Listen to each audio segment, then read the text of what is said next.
السلام عليكم ورحمة الله وبركاته.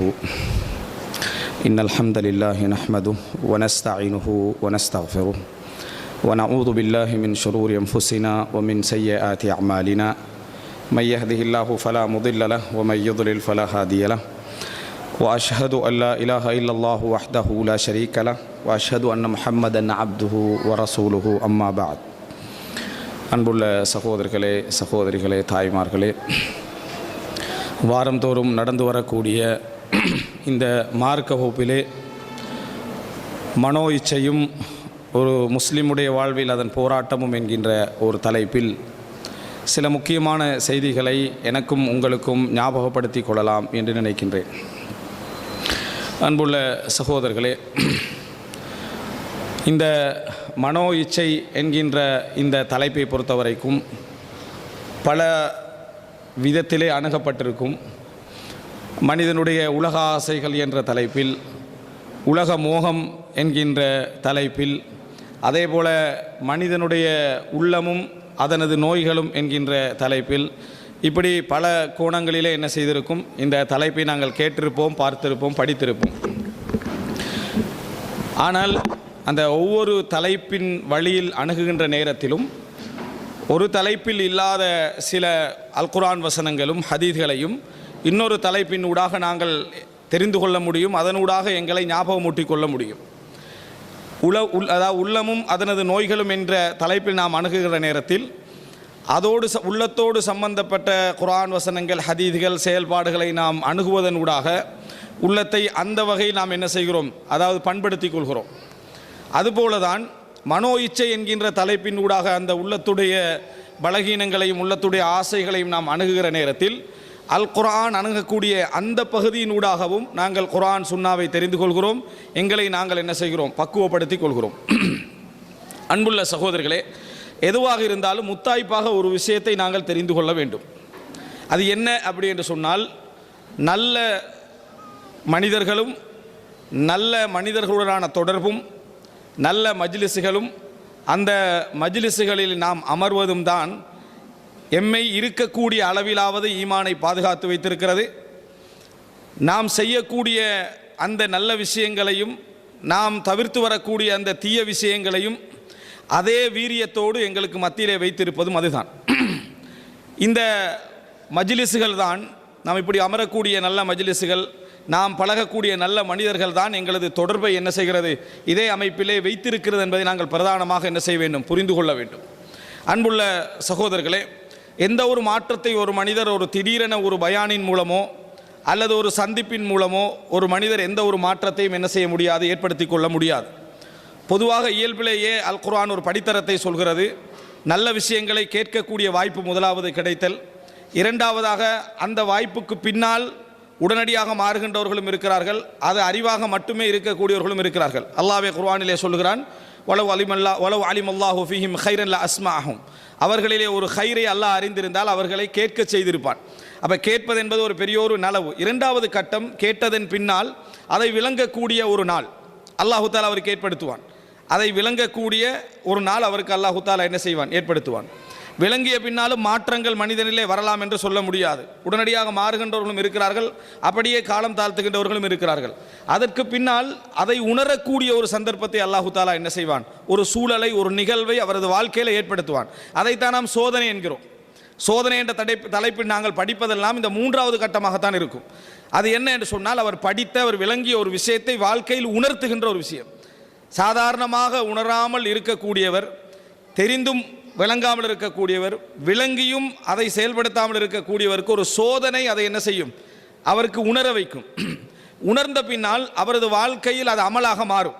அவரது வாழ்க்கையிலே அது அமலாக, செயல்பாடாக மாறிவிடும்.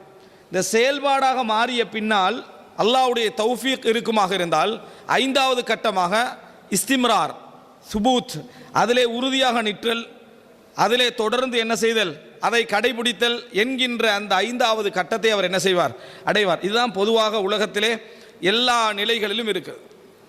ஆனால் மனோ இச்சை புகுந்து விட்டது என்று சொன்னால் இதே பகுதி ரிவர்ஸில் வரும். மனோ இச்சை ஒரு மனிதனை புகுந்து இஸ்திஹ்காமாகி அவரை ஆட்டி படைக்க ஆரம்பித்து விட்டது என்று சொன்னால் தொடர்ந்து செய்து வந்த நல்ல செயல்களை எல்லாம் என்ன செய்வார், அவர் அரைகுறையாக செய்ய ஆரம்பிப்பார். தொடர்ந்து தவிர்த்து வந்த கெட்ட செயல்களை எல்லாம் அவர் அதாவது எடைக்கெட அந்த பாவங்களை செய்ய ஆரம்பிப்பார். இப்படி ஒவ்வொரு நிலையிலும் இருந்து என்ன சோதனை ஏற்பட்டாலும் அந்த அமலே வாழ்க்கையில் இல்லாமல் போய்விடும். சோதனை ஏற்பட்டாலும் கூட உணராத ஒரு இடத்துக்கு வருவார். இந்த மனோ இச்சை என்ன செய்யும்னா ரிவர்ஸில் கொண்டு போகும். எல்லாவற்றையும் எல்லாம் தெரிஞ்ச பின்னாலையும் அவருக்கு சோதனை ஒன்றே ஏற்பட்டாலும் கண்ணாடியில் தண்ணி உளுந்து போனால் எப்படி இருக்குமோ அந்த லெவலுக்கு என்ன செஞ்சிடும், ஆகிவிடும். இந்த கொரோனாவில் நிறைய பேருக்கு ஏற்பட்ட மாதிரி, கொரோனா வந்து சிலருக்கு கனவு மாதிரி, சிலருக்கு கனவு மாதிரி, இரவுல தூங்கி காலையில் எழும்பின மாதிரி ஒரு இன்சிடென்ட். அது அவ்வளோதான். எந்த மாற்றமும் சிலருக்கு என்ன செய்யலை, ஏற்படுத்தவில்லை. இமாம் குர்துபி ரஹிமஹுல்லாஹ் அவர்கள் சொல்கிறார்கள், அதமுல் பலியா, சோதனைகளிலேயே ஒரு பெரிய லெவல் என்ன தெரியுமா, அல் மாசியா இந்தல் முசீபா, சோதனை நேரத்தில் பாவம் செய்து கொண்டிருப்பது. சோதனைகளிலேயே ஒரு மிகப்பெரிய ஒரு சோதனை என்ன என்றால், சோதனை நேரத்தில் ஒருவன் பாவம் செய்து கொண்டிருப்பது. சோதனை கொடுப்பதே பாவத்தை உணர்ந்து அதிலிருந்து உணர்ந்து திருந்துவதற்கு. ஆனால் அந்த நேரத்தில் பாவத்தை ஒருவன் இரட்டிப்பாக செய்வானாக இருந்தால் அது அலமுல் பலியா, சோதனைகள்லையே அது வந்து ஒரு பெரிய லெவலில் அவர் என்ன செஞ்சிட்டாரு, அகப்பட்டு விட்டார் என்று சொல்லி இமாம் குர்துபி ரஹிமஹுல்லாஹ் அவர்கள் என்ன செய்கிறார்கள், சொல்கிறார்கள். அப்போ இதில் ரிவர்ஸில் நீங்கள் பார்த்தீங்கன்னு சொன்னால் சோதனை வந்தாலும் சரி அவர் என்ன செய்ய மாட்டார்கள், யோசிக்க மாட்டார்கள். அல்லாஹ் குர்ஆனிலே சொல்லி காட்டுகிறான், அவலா யரவுன அன்னஹும் யுஃப்தனூன ஃபீ குல்லி ஆமின் மர்ரத்தன் அவ் மர்ரத்தைன், ஒவ்வொரு வருடமும் அவர்கள் ஒரு முறையோ 2 முறையோ சோதிக்கப்படுகிறார்கள், அவர்கள் பார்க்கவில்லையான்னு கேட்கிறார். ஒவ்வொரு வருடமும் அவலா யரவுன அன்னஹும் யுஃப்தனூன ஃபீ குல்லி ஆமின் மர்ரத்தன் அவ் மர்ரத்தைன், ஒரு முறையோ 2 முறையோ அவர்கள் சோதிக்கப்பட்டு கொண்டு தான் இருக்கிறாங்க, அவர்கள் பார்க்கவில்லையான்னு கேட்கிறான். அல்லாஹ் சொன்ன பிறகு தான் மக்கத்து காபிர்களுக்கே தெரியும் வருஷா வருஷம் அவங்களுக்கு சோதனை நடக்குதுண்டு. வருஷா வருஷம் சோதனை நடக்கிறேன் ஒருத்தன் சொல்லித்தான் நம்மளுக்கு தெரிய வேண்டும் என்று வைங்களேன். வருஷா வருஷம் ஒவ்வொரு மனிதனுக்கும், ஒவ்வொரு மனிதனுடைய வாழ்க்கையிலும், ஒரு சமூகத்துடைய வாழ்க்கையிலும், ஒரு ஊருடைய வாழ்க்கையிலையும் பெரிய சோதனை நடந்து கொண்டிருக்கிறது என்று இன்னொருத்தன் சொல்லி நம்ம தெரிகிற லெவலில் இருந்தால் நம்மளுடைய நிலைமை என்ன, நம்மளோட கல்வி என்னது, அந்த இடத்துல சிந்திக்க கூடாத ஒரு இடத்துக்கு போய்விட்டு இருக்கிறது. இதே மாதிரி தான் நாம் சந்தோஷமாக இருக்கிறோம் என்றதை இன்னொருத்தன் சொல்லி தான் நிறைய பேருக்கு தெரியும். நிறைய பேருக்கு அவர்கள் சந்தோஷமாக இருக்கிறார்கள்ன்றது நீங்கள் எப்படி சந்தோஷமாக இருக்கிறீங்கன்னு இன்னொருத்தன் சொன்னால் தான் தெரியும். அந்த அளவுக்கு அல்லாஹ்வுடைய நியாமத்தை பற்றி எந்த யோசனையும் இல்லை. மற்றவர்களை எல்லாம் பார்த்து அவன் எவ்வளோ சந்தோஷமாகிறான், இவன் எவ்வளோ சந்தோஷமாகிறான், இவன் எவ்வளோ சந்தோஷமாகிறான்னு நினச்சி கொண்டிருக்கக்கூடியவன் அவன் சந்தோஷமாகிறான்றத பக்கத்து வீட்டுக்காரன் சொன்னால் தான் என்ன தெரியும்.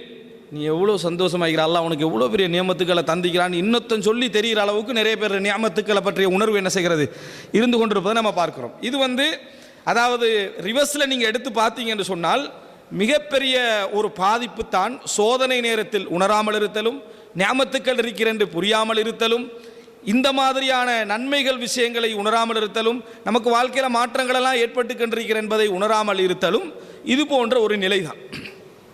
அதற்கு பின்னால் என்ன நடக்கும் என்று சொன்னால் அல்லாஹ் தஆலா சொல்கிறானே, இல்மும் ஃபிக்ஹும், ஒரு விளக்கம் கிடைச்சிருக்கும், ஒரு அறிவு கிடைச்சிருக்கும் என்று சொல்கிறான் தானே, இதில் எந்த பிரயோசனம் இல்லாமல் போயிடும். இப்போ இந்த ஆரம்ப 2 கட்டமும் ஒரு மனிதனுக்கு தேவையான ஒரு அறிவையும் விளக்கத்தையும் கொடுக்கிறது. அதுக்கு பின்னால் உள்ளதெல்லாம் ரிசல்ட், அதனுடைய ரிசல்ட். ஒரு மனிதனுக்கு அறிவு கிடைக்குது, ஒரு விஷயம் செய்தி கேட்க கிடைக்குது, 2வது என்ன, அதை பற்றி விளங்க கிடைக்குது. அதுக்கு பின்னால் வரக்கூடியதெல்லாம் என்னது, உணர்றது, அதை செயல்படுத்துவதற்கான அந்த அறிவு, அந்த செயல்படுதல், அது தொடர்ந்து அந்த செயல்பாடு இருத்தல் என்பதெல்லாம் அதனுடைய விளைவுகள். இந்த விளைவுகள் தலைகீழாக மாறிய பின்னால் இந்த 2லையும் எந்த பிரயோசனமும் இல்லாமல் என்ன செஞ்சிடும், போய்விடும். அன்தர்த்தஹும் அம்லம் துன்திருஹும் ஃபஹும் லா யுமினூன், நீங்கள் இப்போ எச்சரித்தாலும் சரி எச்சரிக்காது விட்டாலும் சரி அவர்கள் ஈமான் கொள்ள மாட்டார்கள் அப்படின்னு அல்லாஹ் தஆலா சொல்லி காட்டுகிறான்.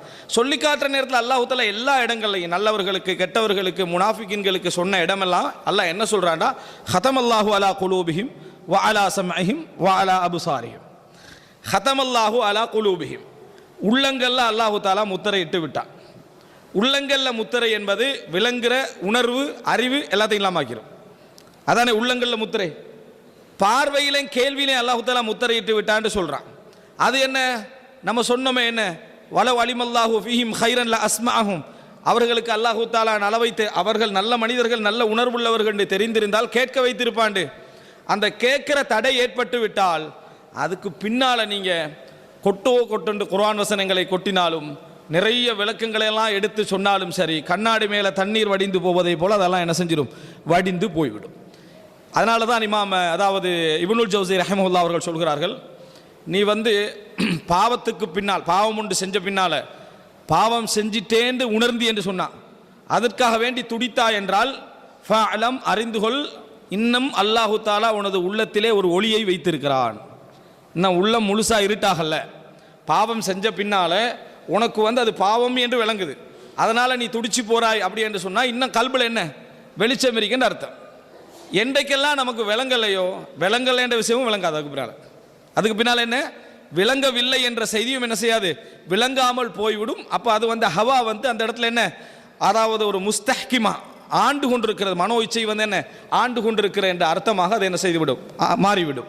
அன்புள்ள சகோதரர்களே, இப்போ மனோ இச்சையுடைய அந்த விளைவு எப்படி அதை ஏற்படுத்தும் என்பதை நான் உங்கள்கிட்ட சொல்லிட்டேன். அறிவுள்ளவர்களுக்கு மத்தியில் இப்போ நான் சொன்னது அறிந்து மார்க்கத்தை விளங்கி உணர்ந்து செயல்பட்டு அதை தொடர்ந்து இருத்தி கொண்டவர்களுக்கு அந்த மனோ இச்சை என்கின்றது ஒன்று வந்தால் அதை ரிவர்ஸில் எங்கே கொண்டு போய் என்ன செய்யும், நிறுத்தும். அதனுடைய பாதிப்புகள் அதை எப்படி ஏற்படுத்தும் என்பது. அறிவுள்ளவனுடைய சிச்சுவேஷன் இதுவாக இருந்தால், ஒரு மனோ இச்சை இந்த அளவுக்கு என்ன இருக்குமாக இருந்தால், அறிவில்லாத நிலையில் இருக்கக்கூடியவனுடைய நிலை எப்படி இருக்குன்னு நினைச்சு பாருங்க. அறிவுள்ளவனுடைய நிலையே இந்த மாதிரி இருக்குமாக இருந்தால் அறிவில்லாதவனுடைய நிலை எப்படி இருக்கும் என்பதை நீங்கள் என்ன நினைத்து பாருங்கள். அன்புள்ள சகோதரர்களே, அரபியிலே இந்த மனோ இச்சைக்கு சொல்லுவார்கள், நாங்கள் பொதுவாக பேச்சு வழக்கில் என்ன சொல்லுவோம்னா நஃப்ஸ் சொல்லுவோம். சரி, சரியான தன்னா பிடிச்சவன் நஃப்ஸ் பிடிச்சவன் என்னது அப்படி சொல்லுவோம். ஆனால் அரபில் பொதுவாக நஃப்ஸை வேறவாகவும் ஹவா என்று சொல்வார்கள். ஹவா என்பதைத்தான் மனோ இச்சை என்று குர்ஆனும் சுன்னாவும் என்ன செய்யும் சொல்லும். ஹவா அப்படி என்று சொல்றது. குர்ஆனில் இன்னொரு ஹவாவும் இருக்குது. அது என்னன்னா வஅஃஇதத்துஹும் ஹவா. அல்லாஹ் தஆலா சொல்கிறான், அவர்களுடைய இதயங்கள் நிலையற்றதாக, அதாவது எம்டியானதாக ஆகிவிடும். அந்த நிலையில் அவர்களுடைய இதயங்கள் இருக்கிறது அப்படி என்று சொல்றான். இந்த ரெண்டுக்கும் சம்பந்தம் இருக்குது. குர்ஆன் சொல்லக்கூடிய வார்த்தை மனோ இச்சைக்கு ஹவா என்றது. இன்னொன்று என்ன என்று சொன்னால் ஹவா உன் அப்படின்னு குர்ஆன் பேசும். அதாவது நம்ம ஹம்சா வச்சு சொல்லுவோமே, அப்படி ஒரு வார்த்தையை குர்ஆன் சொல்லும். இந்த ஹவா ஏற்பட்டவர்களுடைய உள்ளங்கள் எல்லாம் ஹவா ஆவாக இருக்கும். இதுதான் குர்ஆன் சொல்றது. மனோ இச்சை ஏற்பட்டவர்களுடைய உள்ளங்கள் எல்லாம் வஅஃஇதத்துஹும் ஹவா, அதாவது நிலையற்ற ஒரு மனமாகவும் எம்டியான எதுவுமே அற்ற ஒன்றாகவும் அது என்ன செய்யும் இருக்கும் அப்படின்னு அல்லாஹ் தஆலா சொல்லி காட்டுகிறார். மனோ இச்சை தான் ஒரு மனிதனை ஆளக்கூடிய ஒரு அம்சம். அது முழுமையாக ஒருவனை என்ன வழிகெடுத்து நாசமாக்கி நரகத்தின் பக்கம் இழுத்துவிடும். எல்லா பாவங்களுக்கும் பின்னணியில் மனோ இச்சை என்கின்ற ஒரு பகுதி தான் இருக்கிறது என்பதற்கு நாம் அன்றாடம் ஓதக்கூடிய ஒரு சூரா வன்னாசிஆத்தி கர்கா. அல்லாஹ் எல்லாம் என்ன சொல்லி காட்டுகிறான், அதாவது வஅம்மா மன் காஃப மகாம ரப்பிஹி வனஹன் நஃப்ஸ அனில் ஹவா ஃபஇன்னல் ஜன்னத ஹியல் மஅவா அப்படின்னு சொல்கிறான் அல்லாஹ்.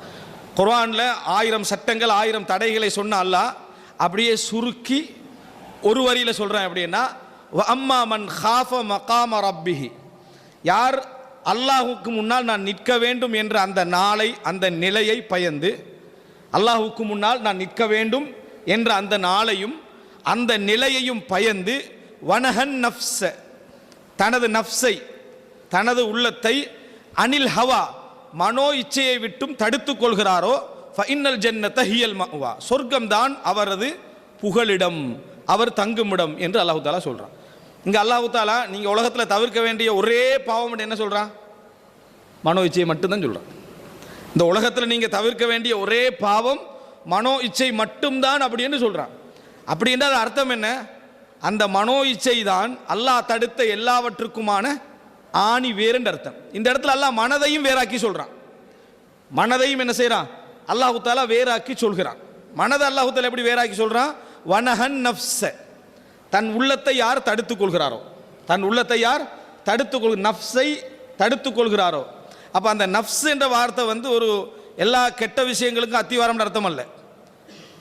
அல்லாஹு தஆலாவை சொல்லி காட்டுகிறான், என்ன யா அய்யுஹன் நஃப்ஸுல் முத்மஇன்னா, அமைதி, யா அய்யத்துஹன் நஃப்ஸுல் முத்மஇன்னா, அமைதி அடைந்த ஆத்மாவே, அமைதி அடைந்த ஆத்மாவே. அங்கே அல்லாஹு தஆலா என்ன சொல்லி காட்டுறான், நஃப்ஸை தான் என்ன செய்கிறான் சொல்கிறான். இந்த இடத்துலையும் அல்லாஹு தஆலா வனஹன் நஃப்ஸ, தனது நஃப்ஸை தடுத்துக் கொள்கிறாரோ, அனில் ஹவா மனோ இச்சையை விட்டும், ஃபஇன்னல் ஜன்னத ஹியல் மஅவா, அவருக்கு சுவர்க்கம்தான் ஒதுங்குமிடம் புகலிடம் என்று அல்லாஹு தாலா சொல்கிறான். அப்போ இந்த இடத்துல நம்ம